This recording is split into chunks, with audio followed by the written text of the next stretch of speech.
Part 1.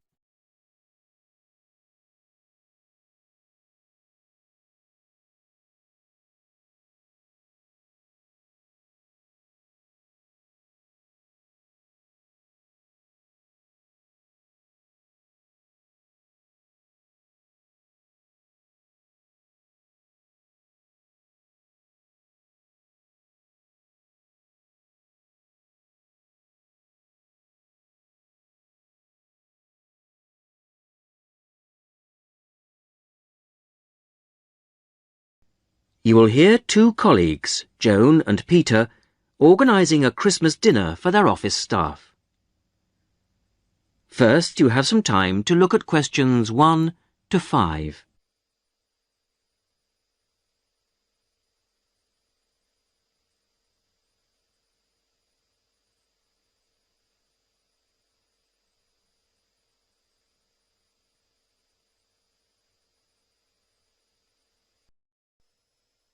Now we shall begin. You should answer the questions as you listen, because you will not hear the recording a second time. Listen carefully to the first part of the conversation and answer questions 1 to 5.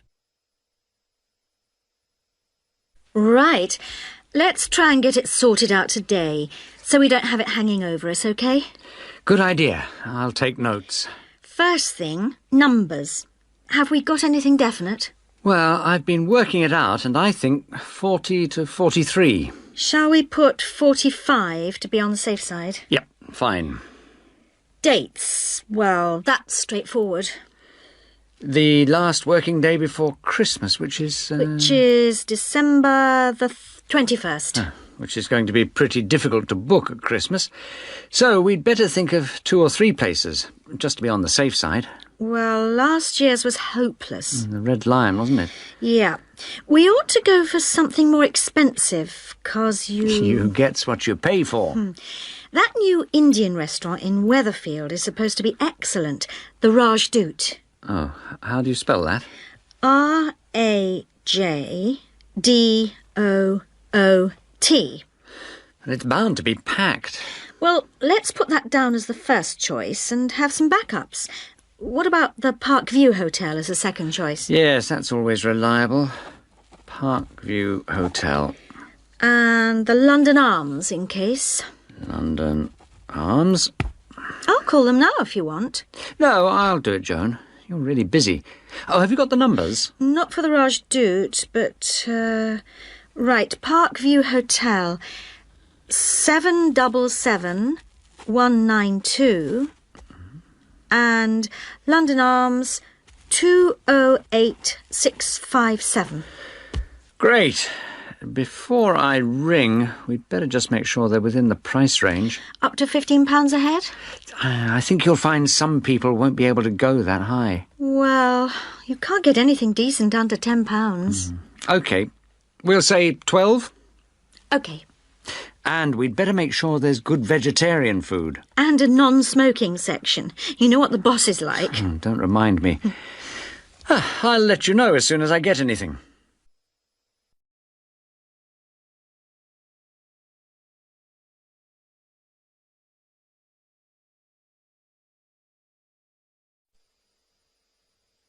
Before you hear the rest of the conversation, you have some time to look at questions 6 to 10.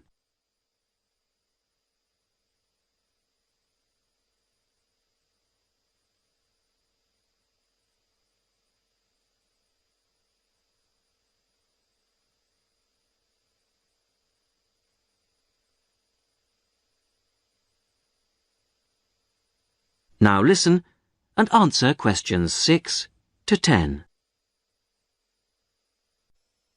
Good news. I found Rajdoot's number straight away, and they can fit us in. Their Christmas menu sounds great. What is it? French onion soup or fruit juice. Uh-huh. Roast dinner or lentil curry. Sounds ordinary, but my friend said it was really tasty. Lentil curry. That's unusual. And then for dessert, there's traditional plum pudding or apple pie, plus coffee. That sounds really good for £12. Did you book it? Well, I'd said I'd check with the staff first, but they did say they'd hold the booking until next Wednesday anyway. Oh, and if we go ahead, they'd like a £50 deposit. 50 is normal. That's fine.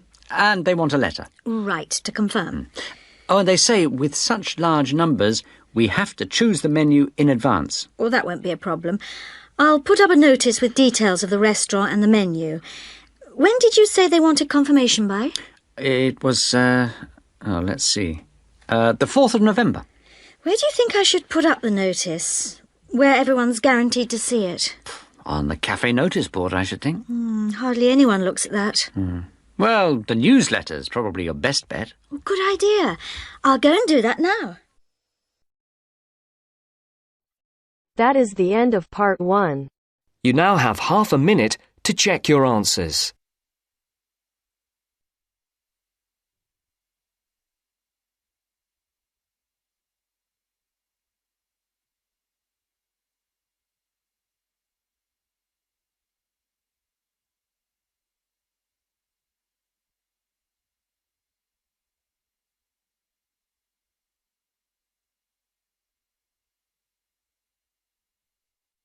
Now turns to part 2. Part 2.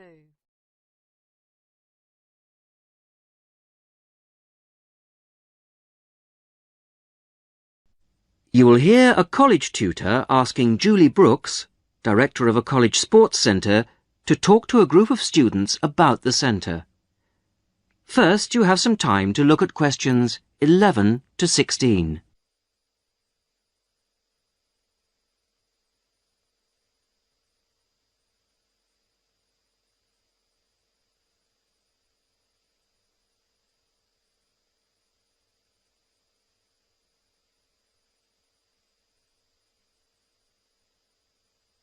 Listen carefully to the first part of the talk and answer questions 11 to 16. So, I'll hand over now to Julie Brooks. Thank you. Welcome to the Sports Centre. It's good to see that there are so many people wanting to find out about our sports facilities. First of all, membership. All students at the college are entitled to become members of the Sports Centre for an annual fee of £9.50. To register with us and get your membership card, you need to come to reception between 2 and 6 p.m, Monday to Thursday. I'm afraid we can't register new members on Friday, so it's Monday to Thursday, 2 to 6 at reception. Now, there are 3 things that you must remember to bring with you when you come to register. They are your union card, a recent passport-size photograph of yourself, and the fee. It doesn't matter whether you bring cash or cheque. We can't issue your card unless you bring all 3, so don't forget your union card, passport photo and fee. Then once you've got your sports card, you will need to bring it with you whenever you come to book or use any sports centre facilities. Booking over the phone is not allowed, so you have to come here in person with your card when you want to book. Our opening hours seem to get longer every year. We are now open from 9 a.m. to 10 p.m. on weekdays and from 10 a.m. to 6 p.m. on Saturdays. For those of you who are up and about early in the morning, we're introducing a 50% morning discount this year. This is because the facilities tended to be underused in the mornings last year. It means that all the sessions will be half price between 9 a.m. and 12 noon on weekdays. Before you hear the rest of the talk, you have some time to look at questions 17 to 20.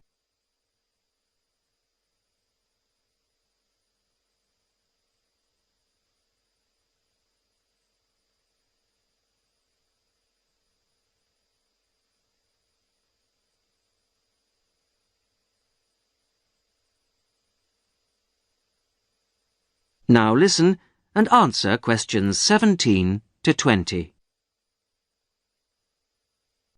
So, what exactly are the facilities? What sports can you play here?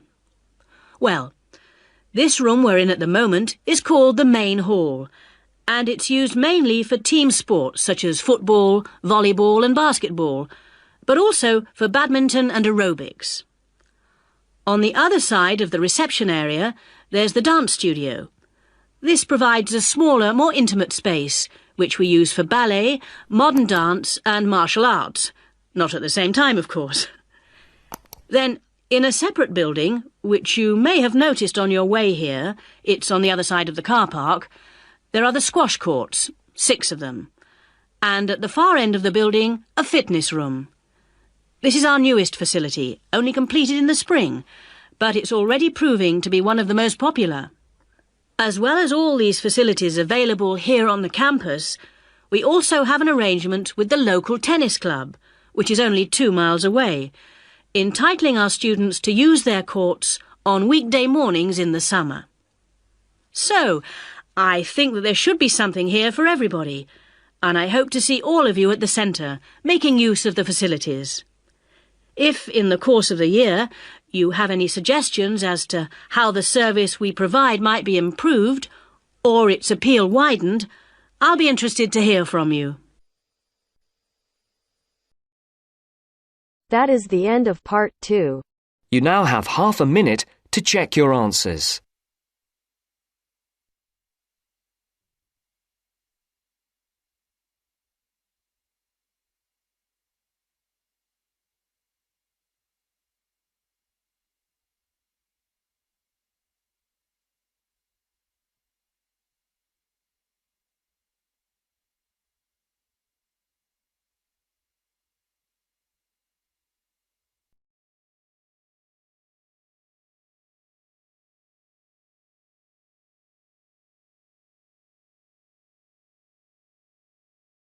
Now turns to part 3.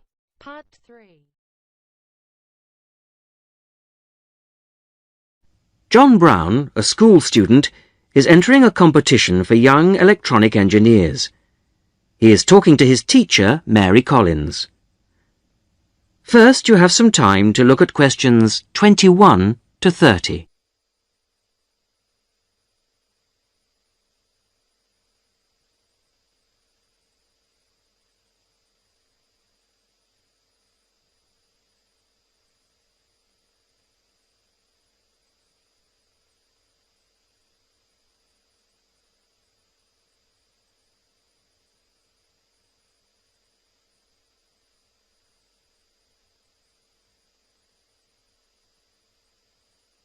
Now listen and answer questions 21 to 30.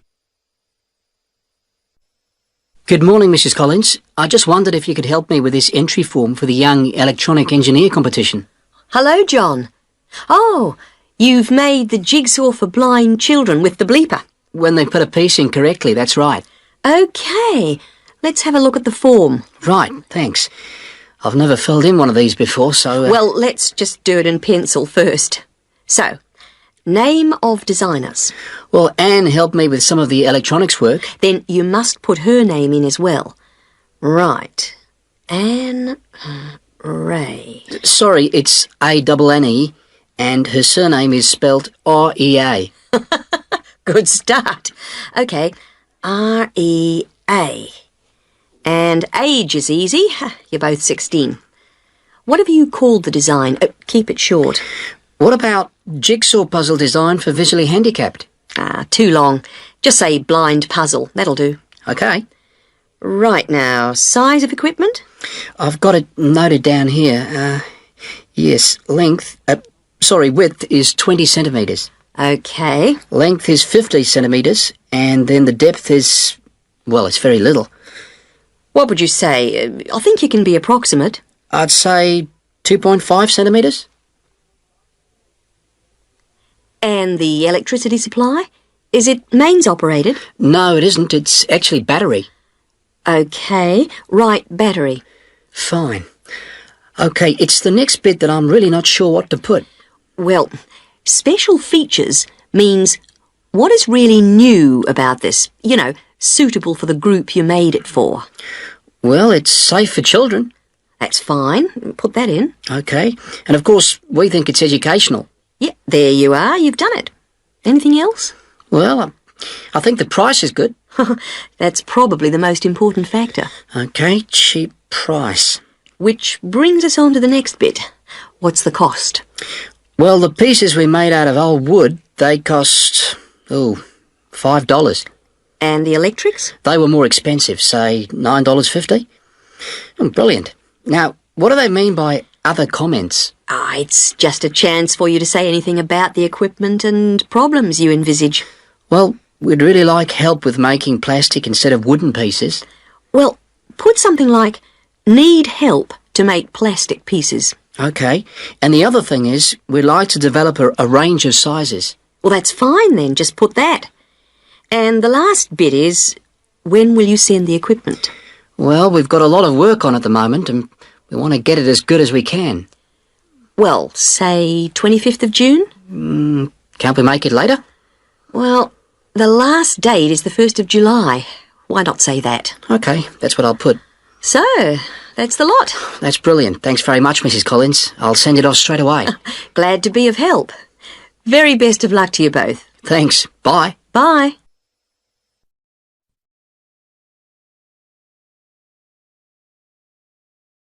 That is the end of part 3. You now have half a minute to check your answers.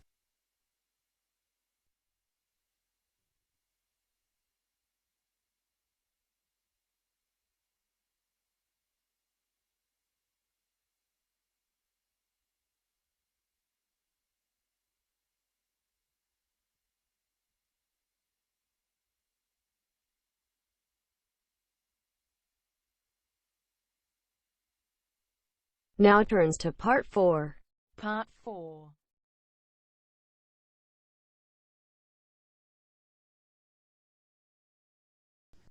You will hear a talk about ostrich farming. First, you have some time to look at questions 31 to 40.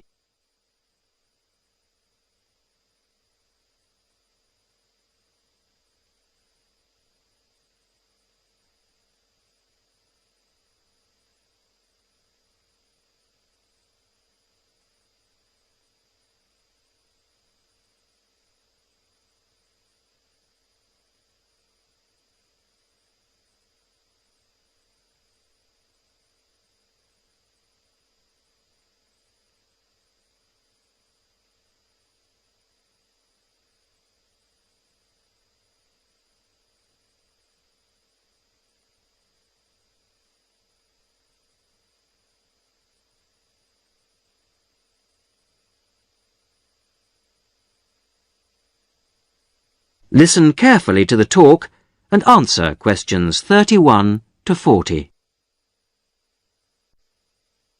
Today, I'd like to introduce Ted Hunter, who used to rear sheep and poultry, but who is here to tell us about a rather unusual type of livestock that he's been concentrating on in the last few years.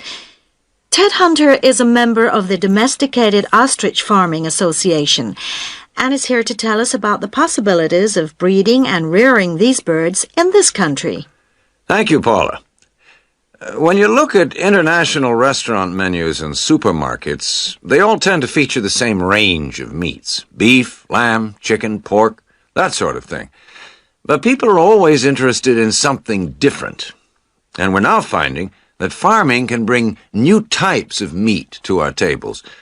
The kangaroo is one animal that's now being farmed for its meat and eaten outside Australia where it comes from. It looks and tastes rather like rabbit, though it's slightly darker in color. But it is rather tough, so that's a problem for some people. Crocodiles are also being farmed for their meat. This is rather like chicken, pale and tender, and it's getting quite fashionable. Some people also find it's rather fatty, but I think it makes a really tasty sandwich. Now, a third type of meat becoming increasingly available, and the one that I think is by far the nicest of the three, is ostrich, which most people say has a similar taste and texture to beef. However, it's much better for you than beef, as we'll see later. Most people think of ostriches as wild animals, but in fact, ostriches have been farmed in South Africa since around 1860. At first, they were produced for their feathers. In Africa, they were used for tribal ceremonial dress, And they were also exported to Europe and America, where they were made into ladies' fans and used for decorating hats. Later, feather fans and big decorated hats went out of fashion, but ostriches were still bred, this time for their hide.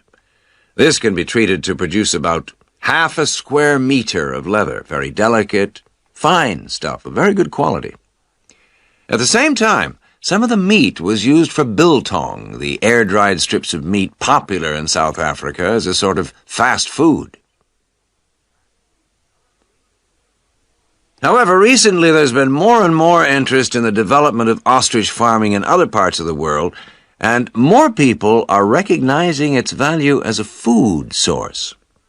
Ostrich meat is slightly higher in protein than beef, and much lower in fats and cholesterol. It tastes good, too.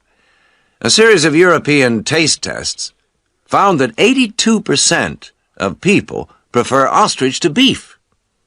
And one ostrich produces a lot of meat, from around 30 to 50 kilograms, mostly from the hindquarters of the bird. Farmed ostriches don't need African climates, and in fact, ostrich farming is now becoming well established in other parts of the world. However, setting up an ostrich farm isn't something to embark on lightly. Mature breeding birds are very expensive. Even a fertilized ostrich egg isn't cheap, so you need quite a bit of capital to begin with. Then the farmer needs special equipment, such as incubators for the eggs. The young chicks are very dependent on human minders and need a lot of attention from the people looking after them. In addition, ostriches can't be intensively farmed. They need space and exercise. But in spite of this, they make good farming sense. A cow produces only one calf a year, whereas a female ostrich can lay an egg every other day. And because the farmers can use incubators and hatched chicks are nourished well and protected from danger, the failure rate on farms is very low indeed. And almost all the fertilized eggs will hatch out into chicks, which will in turn reach maturity. This is very different from the situation in the wild, where the vast majority of chicks will die or be killed before they grow up into mature ostriches. So it's possible, once the initial outlay has been made, for the farmer to be looking at very good profit margins indeed. Ostrich farming is still in its early days outside Africa, but we hope that ostrich meat will be freely available soon, and before long will be as cheap as beef. That is the end of part 4. You now have half a minute to check your answers.